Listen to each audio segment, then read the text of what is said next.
The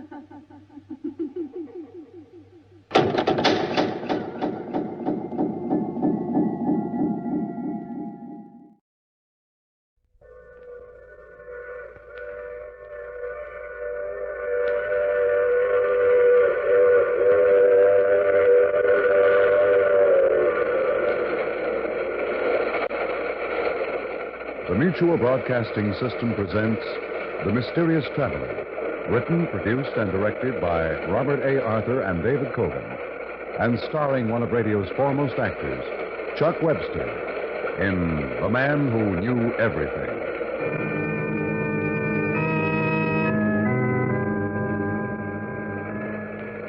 This is the Mysterious Traveler inviting you to join me on another journey into the realm of the strange and the terrifying. I hope you will enjoy the trip, that it will thrill you a little and chill you a little. So settle back, get a good grip on your nerves, and be comfortable, if you can, as we join forces with a man who had unique powers which enabled him to accomplish tremendous good or tremendous evil. I call his story The Man Who Knew Everything.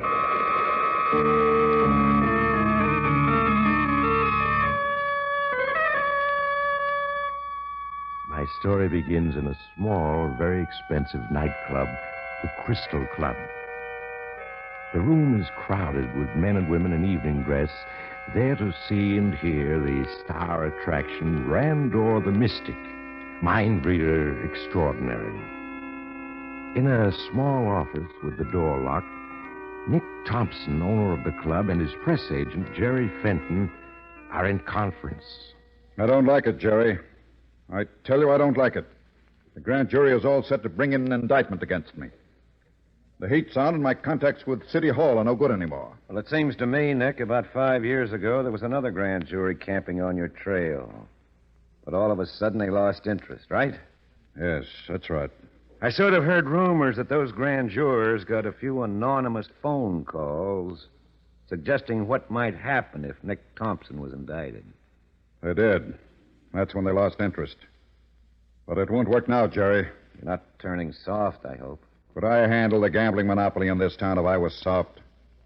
You know me better than that. Just the same if I were in your shoes. Yeah, if you were in my shoes, what would you do, smart guy? I'd make a few changes, Nick. I'd consolidate a couple of, should we call them business rivals? You mean you'd try to take over Noddy Williams' rackets? Maybe Fat Boy Latimer's? Is that what you mean? That's just what I mean.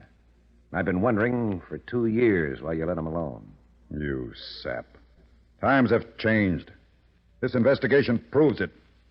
Kipova started it. Now every local prosecutor's starting a cleanup campaign of his own. So? Public attitude is different, too. I started putting the heat on Williams and Latimer now. This town would blow up right in all our faces. You're wrong, Nick. Get strong enough and nobody can touch you, not even the public. Listen, if you controlled Rocky's mob and the Fat Boys organization, you'd be so powerful the governor himself wouldn't dare interfere with you. Big talk for a pencil pusher. I asked you what's the dope down at headquarters, not for advice on how to run my business. And I've told you. Down at headquarters, they're waiting to see which way the wind's blowing. If you can blow it your way hard enough, they'll coast along with you. But if you sit around chewing your nails until the grand jury finds a true bill against you, all of a sudden you won't have any friends. Talk. Give me a concrete suggestion. That's what I want. Must be some way to get at those grand jurors. Everybody has something in his life that he doesn't want known. Those jurors are a hand-picked blue ribbon bunch. To pick up anything against them, you'd have to read their minds. Read their minds? Very interesting idea, Nick. Maybe Randor, the Mystic, could do it. If you put it to him, right? That Oriental faker. He's got a good act, but it's just an act. Oh, you're wrong. I tried him out last night. He read my mind, Nick. Told me exactly what I was thinking, including a few thoughts that strictly weren't for publication. Sucker. It's just a trick. Okay, if you want to believe that.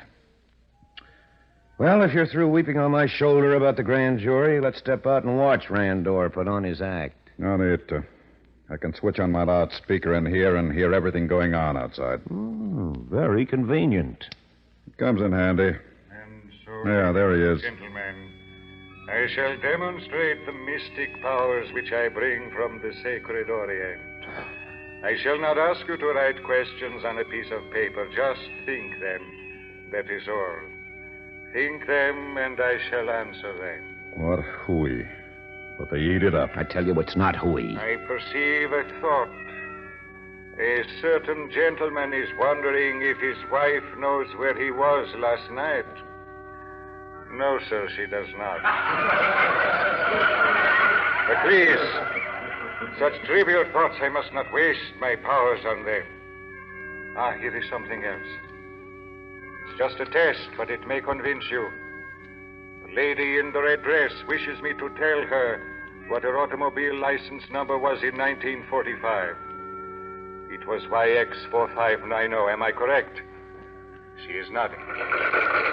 Yeah, how do you explain that except by mind reading? She's a stooge, of course. Let's shut it off. The lady in the red dress happens to be a friend of mine.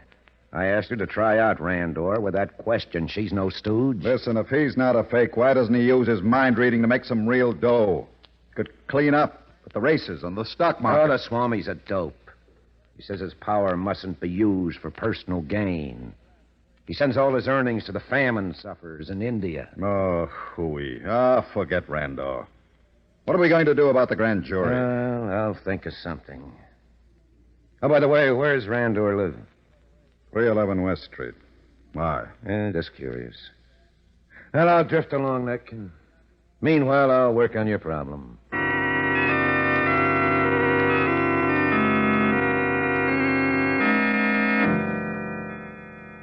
From the nightclub, Jerry Fenton went directly to 311 West Street. There, he located Randor the Mystic's small apartment and let himself in with a pick lock. Once inside, he turned on a light and began searching the place. A thick manuscript in a desk drawer attracted his attention, and he settled himself to read it. Well, he was still reading an hour later when, unexpectedly, the door opened. Who is here? Who is in my lodging? Hello, Randor. Home early, aren't you? Fenton, the press agent. For what purpose have you broken into my room? Well, I've been meaning to have a little talk with you. I thought I'd drop in early and wait. You are lying. You have my manuscript in your hands, the fruit of my life's experiences. Yes. Interesting reading. Saves me a lot of trouble. Give it to me and go. I don't think so, Randor. You see, in Chapter 5 here, you've outlined exactly how you manage your mind-reading trick.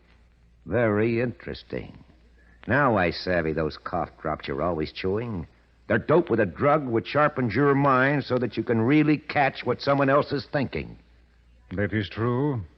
It is a secret known only to qualified practitioners of the art of yogi. It is not for the multitude. One person's no multitude. Meaning myself. No.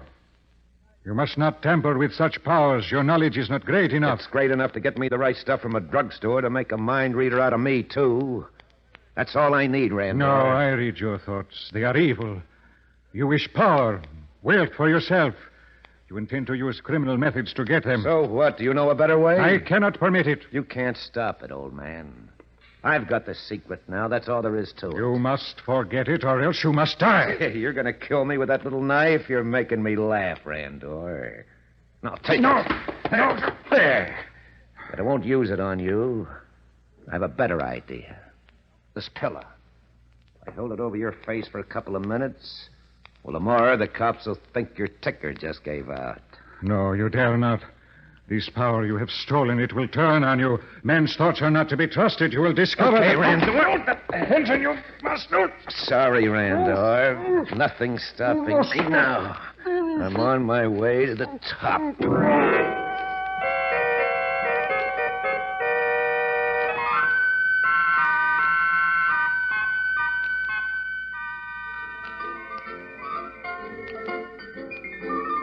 Oh, hiya, Jerry. Oh, hello, Rocky. Nick in his office. Yeah. He wants to see you. He's been wondering where you've been the last week. Yeah, I've been busy. He's kind of sore. Yeah, that's too bad. I'll go in and cheer him up. Hello, Nick. Fenton, where the devil have you been? Last place you'd look for me. Been down to the courthouse. The courthouse? Listening to the grand jury hearings. Why weren't you where I could get a hold of you? Randall, the mystic, conked out last week. Heart attack in his apartment. Yeah, so I read in the papers. Had to get another attraction fast. And I needed you to work up the publicity. But I've been working on a more important problem. The grand jury's decided to indict you. How do you know that? I mean, are you positive? Yes, I'm positive. That's the problem I've been working on. What do you mean? I can fix that grand jury if I want to. You can? How? That's my secret. Now, the question is, what's it worth to you? $5,000 cash on the line. $5,000. Is that all 10 years in prison is worth to you? Look, Jerry. You're working for me, understand? If you can fix the grand jury for me, I'm willing to give you a bonus.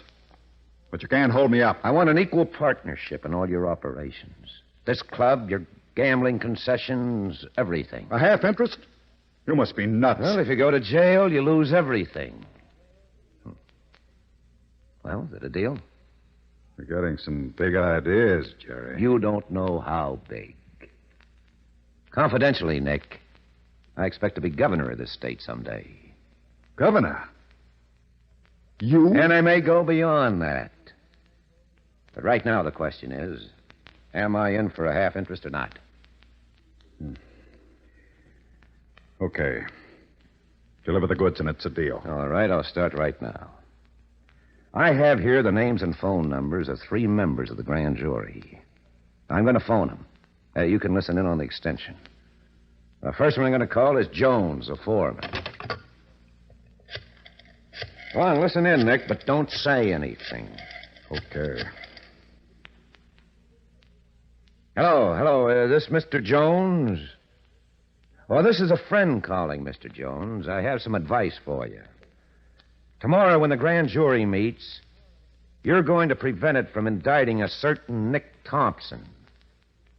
No, I'm not crazy. I'm just telling you, if you know what's good for you, you'll see no indictment is voted. Now, listen, Jones, let's get down to cases. You're a respectable citizen, but like a lot of other citizens, you've got woman trouble. Yeah. There's a little brunette in Boston you sort of drop in on every once in a while. Well, shall I give you her address? 91753 Boylston Street. Yeah. You'd like your wife to know about her? In the newspapers? Well, I thought not. Okay, see that Nick Thompson doesn't get indicted, that's all. Sounded scared. You had the goods on him, Jerry. Sure, I had the goods on him. And that's a little secret he thought no other living soul knew about. How did you find out? Never mind that. And I got to call a couple of more jurors who also have their little secrets.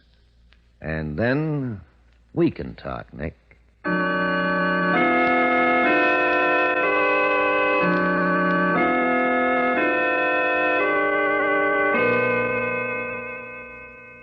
That's my final word, Wentworth. You help quash that indictment or I spill what I know. Now, goodbye. Well, Nick, you feel better now? Gotta hand it to you, Jerry. You've got those 3 citizens buffaloed. Now, spill it. How'd you find out? I hung around the courtroom, reading their minds. Reading their minds? What kind of guff is that? No, it's the truth. How else could I know? I don't know, but if you expect me to believe that mind-reading hooey... Look, Nick, before Randor died, he passed on his little secret to me. Rando? Told you how to read minds? Well, there's nothing to it except concentration. Of course, you have to be close to whoever you're working on, but that's all. I don't believe it. How else would I know that you're still wanted for murder in California? I'm what? Pasadena, 1938. Shall I give you the details? Now, wait a minute. This isn't a gag anymore. It never was a gag. You see, Nick, you and I are going to get along fine because I have the goods on you. Just sitting here, I've been picking up your most secret thoughts. That case.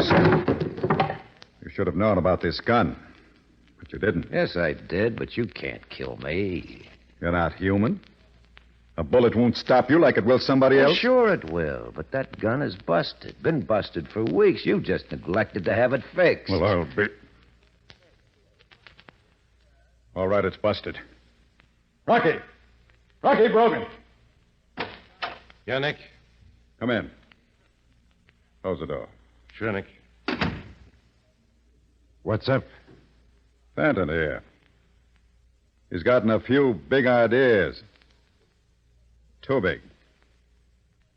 They're going to have to cut him down to size. You mean blast him? He knows too much. And his mouth is too big. Let him have it, Rocky. Right now. Well, gee, Jerry, you heard what Nick said? Yeah, I heard him. I guess we aren't friends anymore. So you'd better do as he says. Go ahead, shoot. Well, if that's how it's going to be... Wait a minute. You're pointing that gun at me. Rocky, you... Sorry, Nick. Me and Jerry had a talk earlier. I'm working for him now. You. Good work, Rocky. The partnership idea would never worked out anyhow. All right, now, after you've gotten rid of Nick, just start spreading the word to the boys that I'm running things now.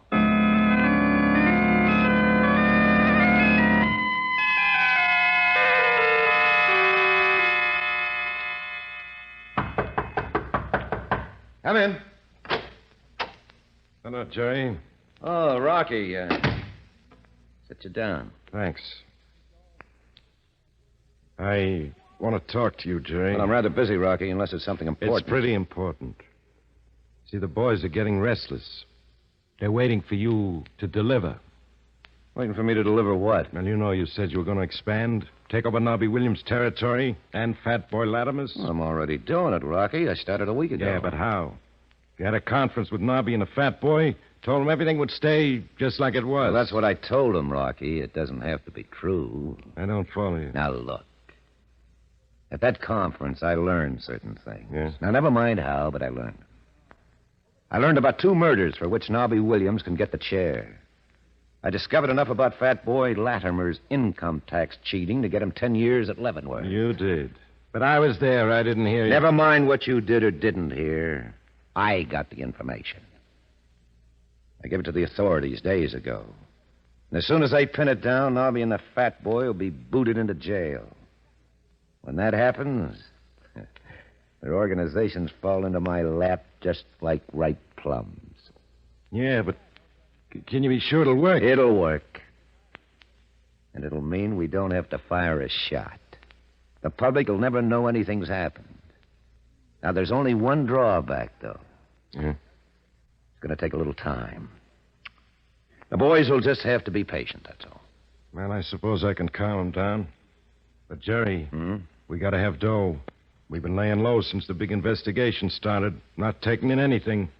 Those boys have got to be paid. I know. What's our monthly payroll? About 50 grand.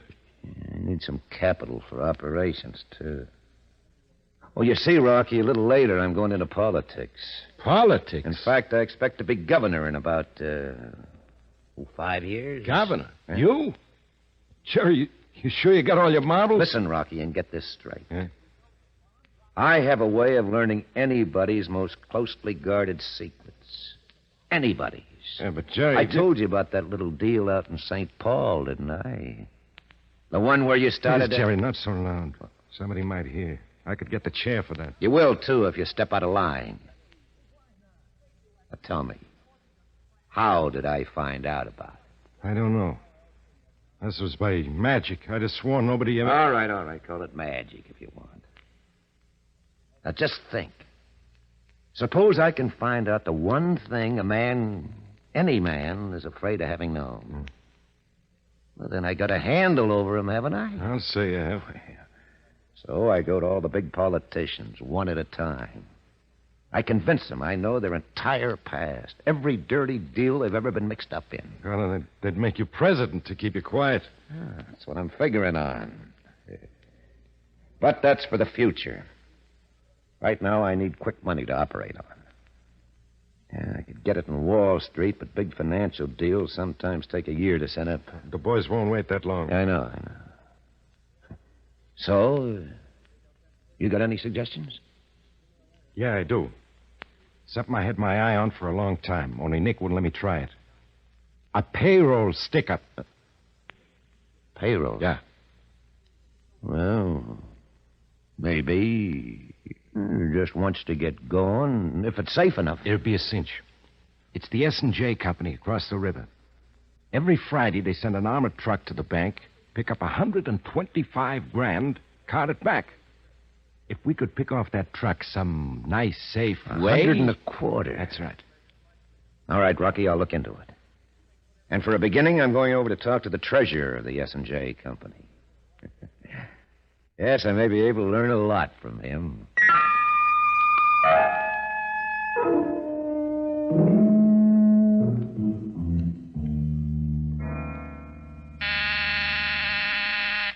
Yeah, Jerry?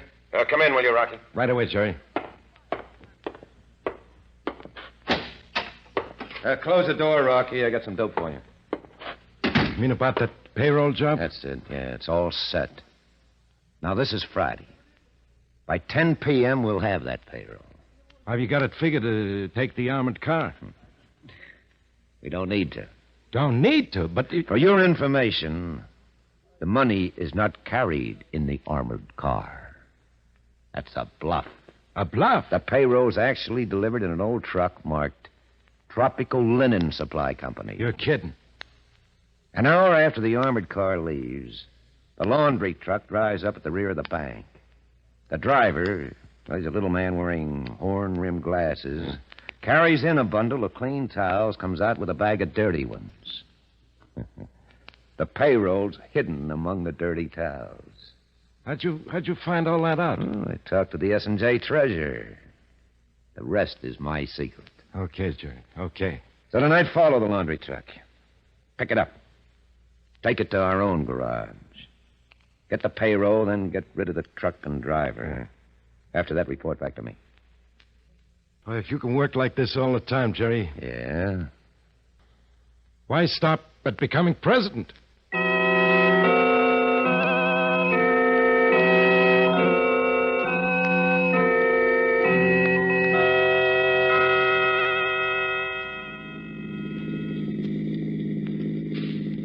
I think the driver of that truck is getting wise. We're following him, Mike.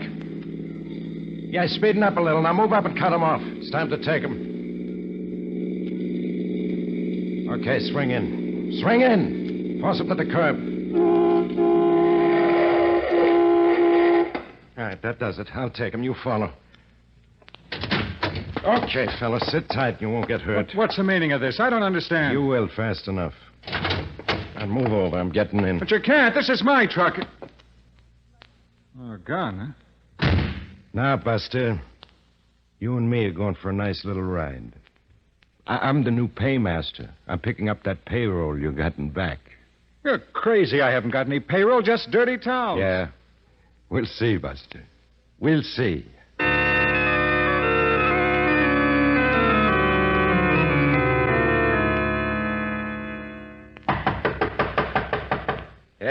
Yes. Who is it? It's Rocky Brogan. Oh, come in, Rocky. Oh, you're back quick. Who's that you got with you? All right, inside, you. Come Tell on, you, you're inside. making a mistake. You're making a terrible mistake. Rocky. What is this? This is the driver of the linen supply truck. The one you said carried the payroll. Well, We took the truck to the garage. We searched every bag of dirty towels. The money was not there. but it had to be. I don't know anything about a payroll. This is all an error, really it is. Now, please let me go. How about it, Jerry? The boys are saying you pulled a boner. I'll find out in a hurry. Rocky, you wait outside while I talk to this man. Okay. But I hope you haven't made any mistake, Jerry. For your sake. All right now, my friend. we can get the truth. I've told you the truth. I've told it over and over. I deliver towels. I don't know anything about a payroll, nothing at all. I can't be wrong. Let me see. Where are my cough drops? Here they are. Yeah. Now we can talk. Where is that payroll? Look, how often must I tell you you're making an awful mistake? If you want money, I've got $10 on me. That's... Well, so that's the answer. Very clever, aren't you? What do you mean? The laundry bag with the payroll in it is hidden in a special compartment underneath the floor of that truck. No wonder Rocky couldn't find it. No. You can't know that. That compartment was my own idea. Nobody in the world but me knows about it. I know about it. Just as I know anything I need to. Including the fact you're hiding a .25 caliber pistol inside your waistband. If you knew that, you should have done something about it. Now it's too late. I've got you covered. So you have. You've got to let me go, do you hear? Or I'll shoot. I'll kill you. Then shoot. Go ahead, shoot. I warn you. Let me go or I will shoot. My friend, you can't shoot. You've never fired a gun in your life. You bought that gun from your brother-in-law 2 years ago. Just to carry to scare off possible thieves. But you've never even loaded it. You can't shoot because the gun isn't loaded. How do you know all that? Because I can read your thoughts. Now, give me that gun. No. Then we'll get to that pay. No, I warn you. Stand back. He shot me. What happened in here? Jerry! Jerry! He's dead. I killed him. The gun was loaded after all, and I thought it was empty. All the time I thought it was empty.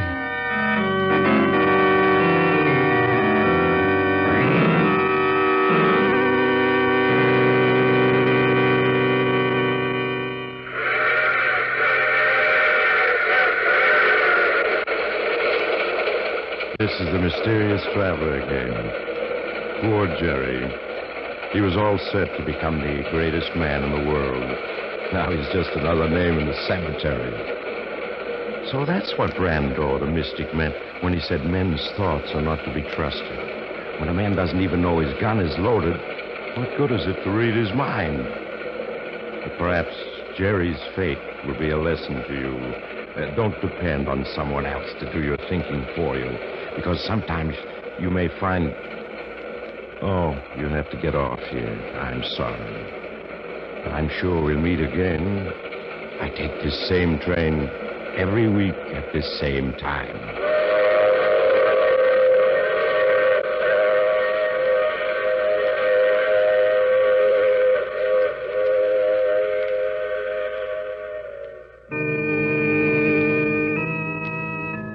You have just heard The Mysterious Traveler. You can enjoy other adventures of the Mysterious Traveler in the Mysterious Traveler magazine.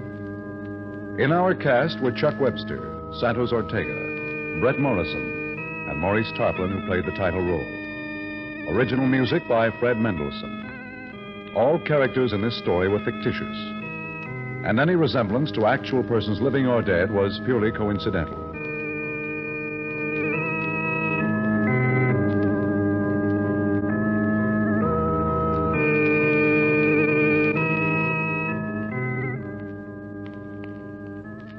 Tonight, the Mysterious Traveler salutes radio station WJZM in Clarksville, Tennessee. WJZM today marks its 10th anniversary of service to the Queen City of the Cumberland. Phil Tonkin speaking. This program came to you from New York. For news as it happens, from where it happens, listen to the Mutual Newsreel every weekday evening over most of these same Mutual stations. Mutual Newsreel listeners hear the actual voices of the people who make the news, recorded on the spot for transmission to you with all the breathtaking drama of news in the making. So for a program of news with dynamic impact, news you hear happen from where it happens, listen to the Mutual Newsreel every weekday evening over most of these same stations. This is the Mutual Broadcasting System.